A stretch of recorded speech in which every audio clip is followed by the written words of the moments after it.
Hello everyone, it's me, Con from Seafoam Gaming, back again with hopefully the final setup that I have decided to make for future videos and such. The most common stuff I plan to use whenever I show off something.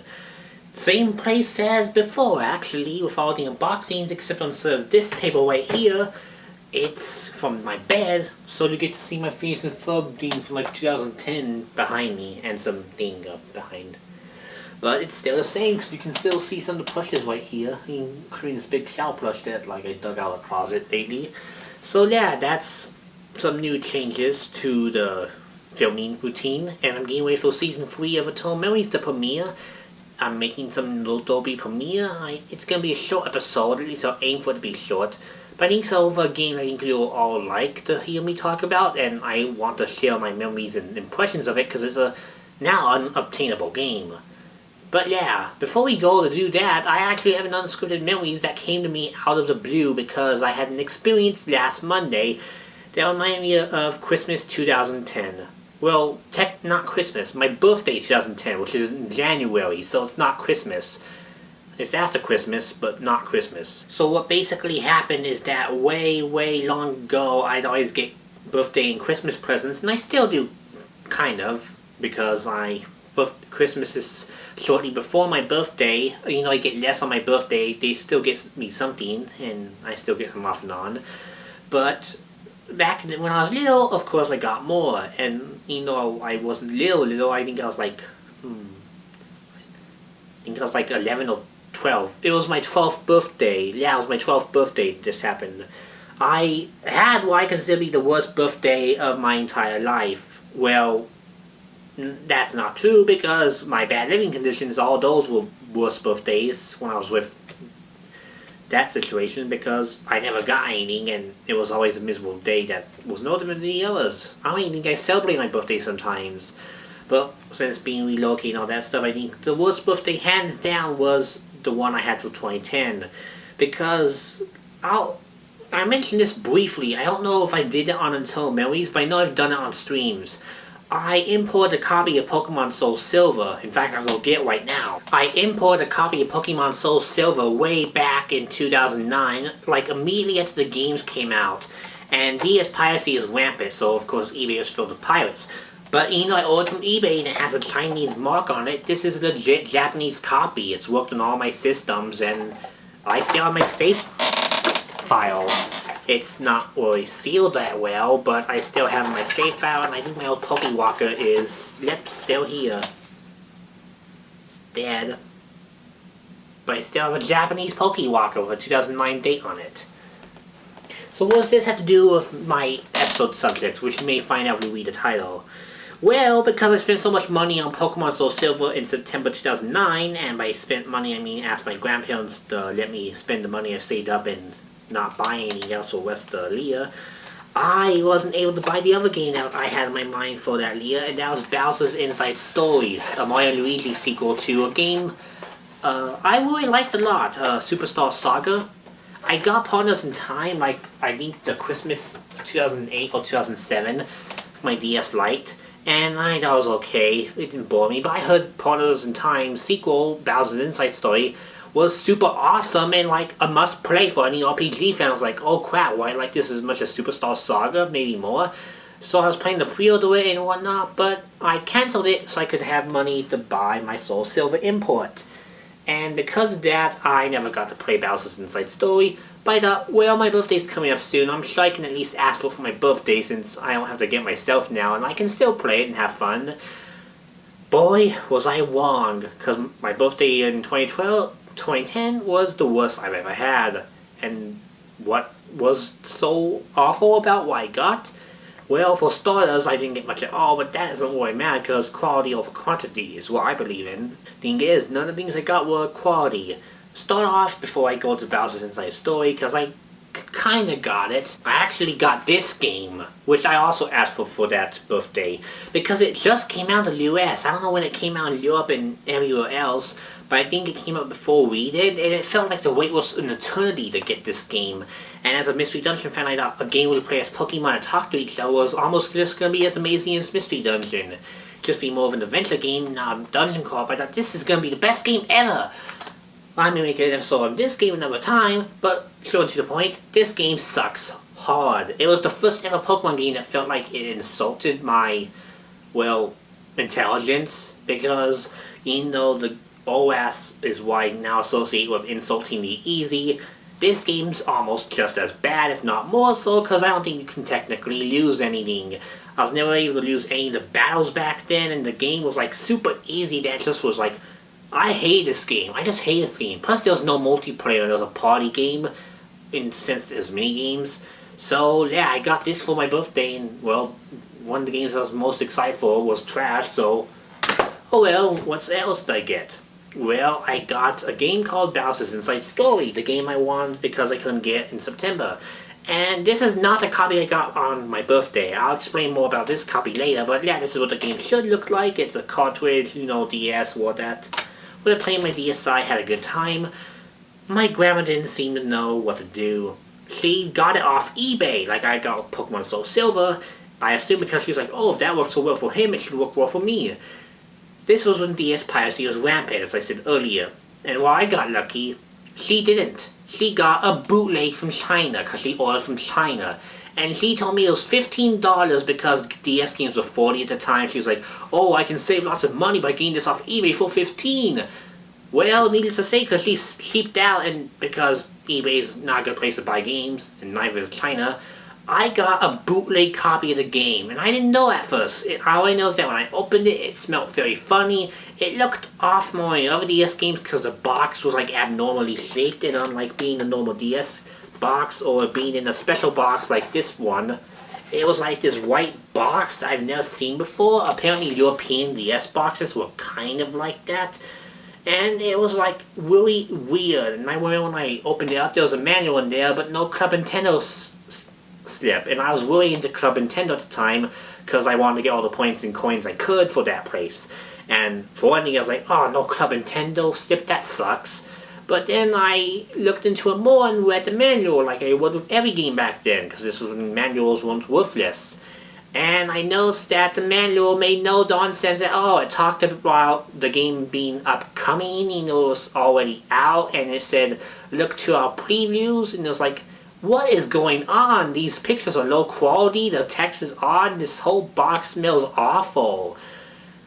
Wasn't until I took it to GameStop and asked them what was going on, because I tried playing on my DS and found out the touchscreen wouldn't work, because I only play on my DS Lite, because I thought something was off about it. I didn't want to ruin my DSi in case it broke it. I know this was overly exaggerated, but it made me kind of confused, and it didn't seem to work with the touchscreen. All touchscreen sequences were just non-existent.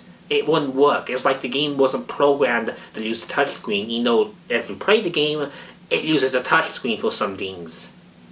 So yeah, I got way suspicious and immediately told my grandma, hey, I think this is a bootleg or something not really official. And grandma was all like, oh, but Con, I just was trying to save you money. It's not bootleg. Just go play it. If it works, it works.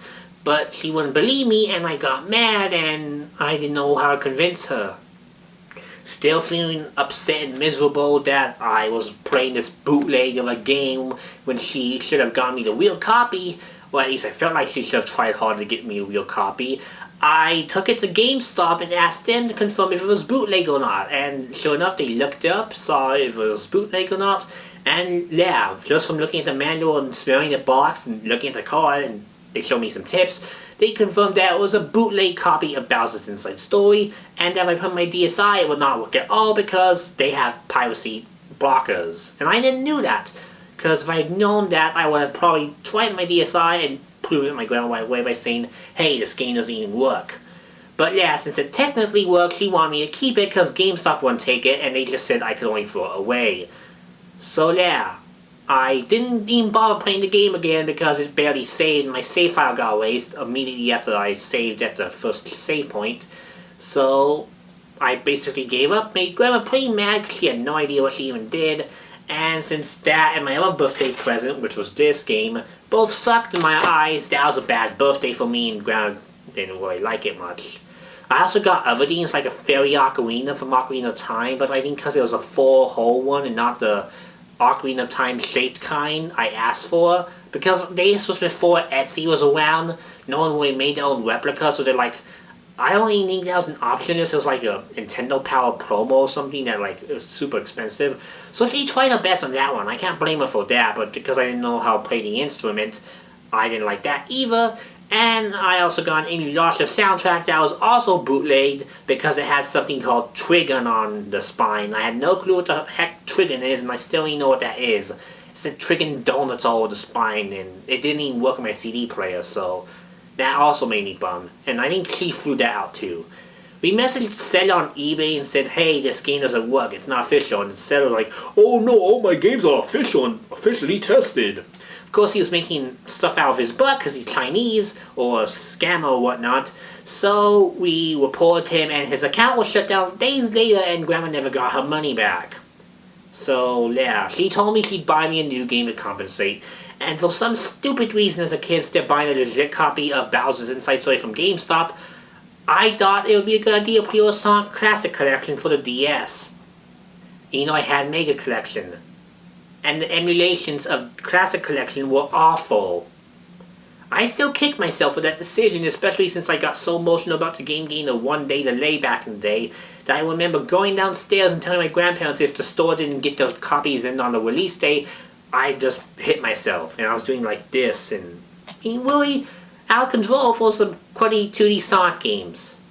Yeah, I was a bit, I guess, was spot back then, but I think it was more or less adjusting my new environment and still getting used to my new environment and still recovering from what I went through in 2006 and beforehand. But yeah, my behavior then wasn't really that good. And that was the end of it. I never got to play Bowser's Inside Story until 2015 or so, when a friend of mine in high school said, hey, you never played it? Well, here's my copy, and you can have it. And yes, it was a legit non-bootleg Bowser's Inside Story. I'd finally gotten a legit copy that I've always wanted. But because my friend had it and he used it so much, it wasn't really able to get read much, and the game started to crash a lot. I think it was always when the toads get fat in the intro cutscene. It always crashed at that scene, and I never knew why, so I never had an interest to try again. All I knew is that it wasn't bootleg, it was legit caught, but it was just not clean, and I didn't want to clean it, so yeah. Another case of me not being able to play Bowser's Inside Story because the game world and the universe did not want me to play it for some reason. It's a shame because I hear it's the best Mario and Luigi game by far, and while I did play Paper Jam a year ago, I think, it wasn't as good as Superstar Saga, so I just got bored of that one quick. So I still never played Bowser's Inside Story to this day. Now that would be where this Unscripted Memories would end if it was a normal Unscripted Memories, and it kinda is. There's just one piece of information that I found that made me decide to make this an Unscripted Memories episode right now, instead of when Bowser's Inside Story Remake comes out in January, or when I want to do Nintendo Memories after playing the game. I decided to do it now because last Monday, out of somehow sheer luck, I found at a local game store a bootleg copy of Bowser's Inside Story. It was the exact same kind I grew up with and didn't get to work. It didn't have the game inside. I don't know where they put the game. I assume behind the counter or something. But this box, this manual, it was definitely Bowser's Inside Story bootlegged. And yep, I remembered it. The inside the manual, you can see from the pictures I've managed to sneak in at the game place because I wasn't allowed to take any. So I snuck in a few pictures so that way I could share it without having to buy the bootleg for $23. This manual is just a GameSpot preview for the game, copied verbatim from the website. And that's all it is, a verbatim copy-paste job from the GameSpot website. It was a preview made in like mid-2009 for when the game was about to come out to the United States. And basically, GameSpot was allowed to preview and test the game's English version before it came out. And they did impressions and all that stuff. And you can see it from these pictures I included here.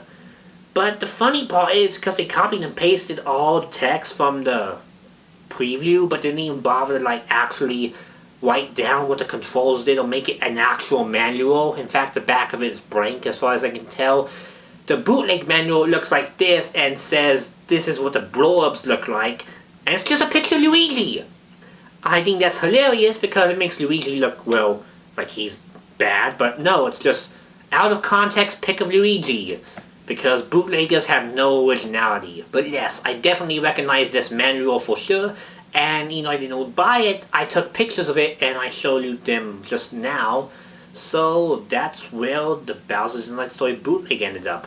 I severely doubt it's the same one I threw in the trash. It's probably the same one that they sold online for ages, because I remember reading online shortly after I threw away mine that others got a bootleg with similar sounding terms of a manual that sounds copy-paste from a preview, the game crashing a lot and not working with the touchscreen. It was basically mass-produced, and I have some of these forum posts right here, and you'll see them throughout the video. But yeah, that's my short tale of Bowser's Inside Story, a game I've never been able to play because the universe does not want me to. It didn't come out on Wii U Virtual Console, so I couldn't have played it for good, and I've never really felt like buying a new copy of Bowser's Inside Story or seeing if this works again, because, well, I don't even play DS games anymore. The only DS game I have interest in trying and playing now is Solo to Robo if I ever find it. A copy that's not over $100, because I'm a US gamer and it's region locked. But needless to say, because Solo to Robo is not in my grasp, DS games aren't something I'm going to play for a while unless it's a Miracle Wii U Virtual Console or Switch release. Luckily, as I said before, there's a remake coming out in January for the 3DS, and on the 3DS, I may finally be able to try out that game and at least play it in a format that, I can play and experience the whole story. The visual downgrade doesn't appeal to me though, but it still seems like an interesting experiment in a game nonetheless. And Superstar Saga, I heard that remake was lame and bad. I think this remake at least has the promise of giving me the game experience I missed out on almost a decade ago. Come this January, it'll be 9 years since I got that bootleg copy, and 2010s have felt like they've gone by fast. That's kind of scary. But yeah, that's just a short unscripted memories of me rambling about my birthday of 2010 and focusing on a bootleg copy of this game, which, I have a real copy of. It doesn't want to work. But hey, sometimes you just don't get what you want. And as for Pokepark, well, this is the same copy I got for that birthday. I've never flown it out or sold it because it doesn't sell for much, and the sequel goes for a lot, so I thought, well, I might as well keep my physical copies instead of buying them the Wii U so I can have them. Cover these in full for an Unscripted or Eternal Memories episode. I think I may go the Eternal route for these, but that would mean playing the whole game for the first time. Maybe a Twitch stream would be good for these games, but that's for another time. So yeah, thanks for this brief Unscripted Memories I felt like making because I found it interesting I just stumbled upon the same bootleg at a random game store.